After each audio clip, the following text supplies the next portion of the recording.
আবিরের সামনে দাঁড়িয়েছিলাম আমি। আধখোলা দরজা দিয়ে ঠান্ডা বাতাস ভেতরে ঢুকছিল।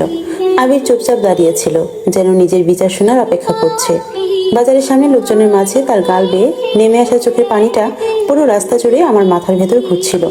আর রুবেলের কথাগুলো কানে বাজছিল বারবার। ওদের রক্তেই সমস্যা আছে।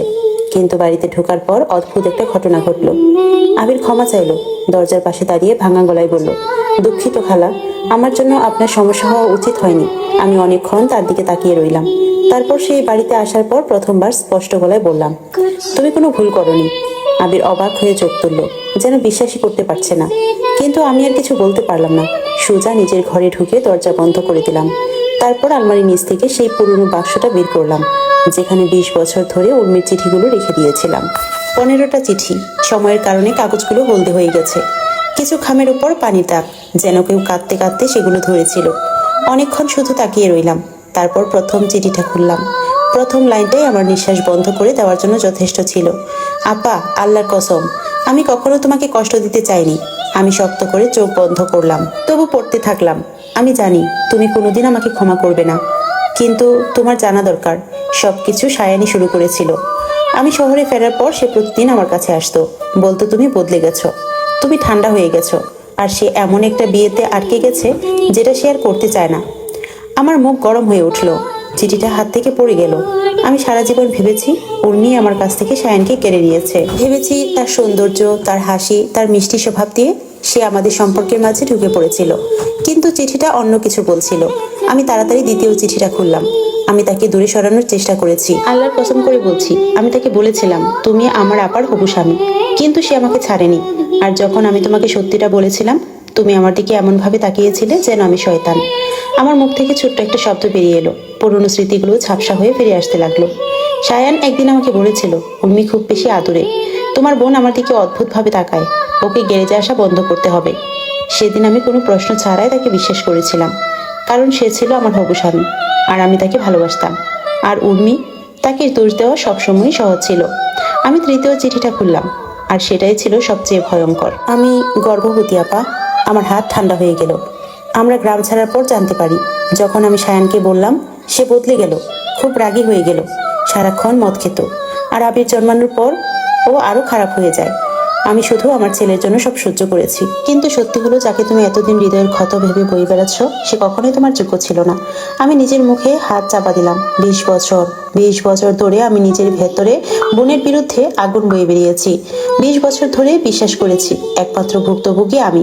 কিন্তু চিঠিগুলো একদম ভিন্ন আর আরো কষ্টের একটা সত্যি দেখাচ্ছিল। উর্মি কি ভুল করেছিল? হ্যাঁ, কিন্তু সে সেই দানব ছিল না যেভাবে আমি তাকে এত বছর কল্পনা করেছি। শেষ চিঠিটাতে এসে আমি এমন কিছু পেলাম যা আমাকে সত্যি ভেঙে দিল। আপা, যদি আমার কিছু হয়ে যায়, প্লিজ আমার কারণে আবিরকে ঘৃণা করো না। ছেলেটা খুব ভালো। সে ছবি আঁকতে ভালোবাসে, কুকুর ভালোবাসে, আর বৃষ্টির শব্দ শুনতে পছন্দ করে। যদি কোনোদিন পরিস্থিতি তাকে তোমার কাছে নিয়ে যায়, তাহলে তাকে সেই চোখে দেখো না যেভাবে তুমি আমাকে দেখেছিলে। আমি আর নিজেকে সামলাতে পারলাম না, ভেঙে পড়লাম। অনেক বছর পর প্রথমবার এত জোরে কাঁদলাম যে খেয়ালই করিনি দরজাটা আস্তে খুলে গেছে। আবির দাঁড়িয়েছিল।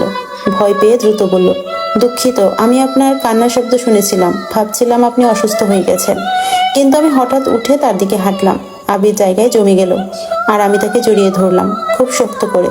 20 বছরের কষ্ট, অনুশোচনা, একাকিত্ব, সবকিছু শক্তি দিয়ে। প্রথমে সে স্থির হয়ে রইল, যেন ভুলে গেছে কাউকে জড়িয়ে ধরা কেমন অনুভূতি। তারপর ধীরে ধীরে তার ছোট্ট হাত দুটো আমার পিঠে এসে থামলো। সে ফিসফিস করে বলল, খালা। আমি কাঁদতে কাঁদতে বললাম, আমি দুঃখিত বাবা, খুব দুঃখিত। সেই রাতের পর বাড়িটা বদলে গেল। এখন সেখানে শুধু আমার একার পায়ের শব্দ ছিল না, রান্নার গন্ধ বেরিয়ে গেল। রাত পর্যন্ত বাতি জ্বলতো আবিরের পড়ার জন্য, আর মাঝে মধ্যে একটা ছোট্ট হাসির শব্দ শোনা যেত। যদিও তার ভেতরে এখনো ভয় জমেছিল, কিন্তু গ্রাম বদলায়নি।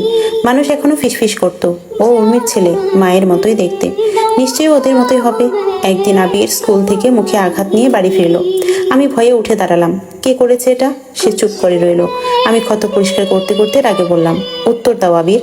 সে ব্যথা ভরা শান্ত গলায় বলল, একটা ছেলে আম্মুকে নিয়ে খারাপ কথা বলেছিল। আমি তাকে চুপ করতে বলেছিলাম। তারপর সে আমাকে ধাক্কা দেয়। আমি সঙ্গে সঙ্গে ওড়না গায়ে দিয়ে বেরিয়ে গেলাম। ঝড়ের মতো স্কুলে পৌঁছালাম। প্রধান শিক্ষকের রুমে ঢুকে 10 মিনিট পর সেই ছেলেটার হাত ধরে তার মায়ের সামনে দাঁড়িয়ে বললাম, ভালো করে শুনুন, আবির বড়দের ভুলের জন্য দায়ী নয়। আর আপনার ছেলে যদি আবার ওকে বিরক্ত করে, তাহলে আমি তাকে সত্যিকারের খারাপ ব্যবহারের মানে বুঝিয়ে দেব। দূরে দাঁড়িয়ে থাকা আবিরের চোখ দিয়ে পানি পড়ছিল। হয়তো জীবনে প্রথমবার কেউ তার হয়ে দাঁড়িয়েছে। সেদিন রাতে পড়তে পড়তে সে হঠাৎ জিজ্ঞেস করলো, খালা, আপনি কি আগে আম্মুকে ভালোবাসতেন? প্রশ্নটা বুকের ভেতর গিয়ে লাগলো। আমি কিছুক্ষণ জানালার দিকে তাকিয়ে রইলাম, তারপর আসতে বললাম, পৃথিবীর সবচেয়ে বেশি। তাহলে কথা বলা বন্ধ হয়ে গেল কেন? অনেকক্ষণ চুপ থেকে বললাম, কখনো কখনো মানুষ একে অপরকে ভালোবেসেও একে অপরকে কষ্ট দেয়। আবির মাথা নাড়ল, যেন তার আসল বয়সের চেয়ে বেশিই বুঝে। কয়েকদিন পর আমি পুরনো গুদাম ঘরে কিছু খুঁজতে গিয়েছিলাম। সেখানে একটা ছোট কাঠের বাক্স পেলাম। ওটা বাবার ছিল। খুলে দেখলাম পুরনো ছবি। আরেকটা ছবি দেখে আমি জমে গেলাম। ছবিটা উর্মির, কিন্তু সে একা ছিল না। তার পাশে সায়ান দাঁড়িয়ে, আর উর্মির হাতে বড় একটা কালশিটে দাগ দেখা যাচ্ছে, যেটা হাতের নিচে লুকানো ছিল। আমি ছবিটা আরো কাছে আনলাম। হঠাৎ একটা পুরনো ঘটনা মনে পড়ে গেল। একবার আমি ওই দাগ নিয়ে উর্মিকে জিজ্ঞেস করেছিলাম। সে বলেছিল কিছুতে ধাক্কা খেয়েছি। কিন্তু তার পরদিনই সায়ান গ্যারেজে ভয়ঙ্কর রেগে গিয়ে কর্মচারীদের সামনে একটা চেয়ার ভেঙেছিল। আমার বুক ধক করে উঠলো। আমি পাগলের মতো আবার চিঠিগুলো খুঁজতে লাগলাম। অবশেষে একটা ছোট লাইন পেলাম, যেটা আগে খেয়াল করিনি। সায়ান মদ খেলে অন্য মানুষ হয়ে যায়। আমি মেঝেতে বসে পড়লাম, আর ভয়ঙ্কর একটা অনুভূতি ধীরে ধীরে ভেতরটা খেতে শুরু করলো। আমি কি কোনোদিন সত্যিটা জানতামই না? উর্মি শেষ চিঠিটা বুকের সঙ্গে চেপে ধরে অনেকক্ষণ বসেছিলাম আমি। বাইরে তখন বৃষ্টি পড়ছিল। টিনের চালের উপর টুপটাপ শব্দ হচ্ছিল। আর পাশের ঘরে আবির ঘুমাচ্ছিল, ছোট কুকুরটাকে জড়িয়ে ধরে। অনেক বছর পর প্রথমবার মনে হচ্ছিল এই বাড়িটা শুধু নীরবতার বাড়ি না।